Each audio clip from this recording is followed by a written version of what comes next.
A net zero emissions target will destroy jobs and divide Australians. A worker in a typical electorate represented by the Nationals is over 3 times more likely to lose their job than a worker in a typical Liberal electorate as a result of a net zero emissions by 2050 target. That comes from the latest research report released today by the Institute of Public Affairs. This is because workers in Nationals held seats are far more likely to work in occupations most affected by a net zero target, such as mining and farming, while workers in Liberal seats are far more likely to work in occupations not affected by a net zero target, such as finance and law.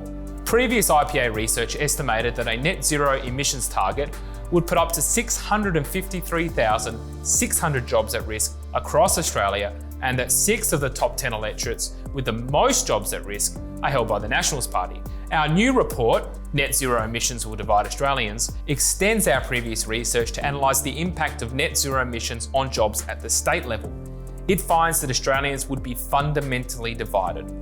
In Queensland, up to 162,100 jobs would be put at direct risk.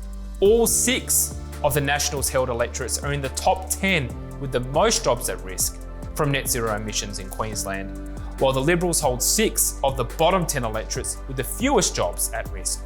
For example, our research identifies that up to 1 in 4 jobs in the electorate of Flynn, about 16,000 jobs located in the state's north, would be put at risk, but just 2% of jobs, or about 2,000, in the Liberal seat of Moncrieff near Brisbane would be put at risk.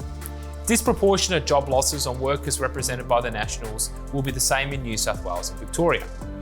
What this means is that a small number of Liberal MPs from the inner city are advocating for a policy which will not affect them or the workers in their electorates. It will affect Australians living in the regions and outer metropolitan parts of our cities who are overwhelmingly represented by the Nationals.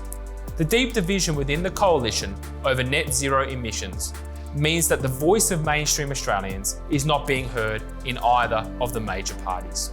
To find out more, visit ipa.org.au to support the IPA's research and to become a member today.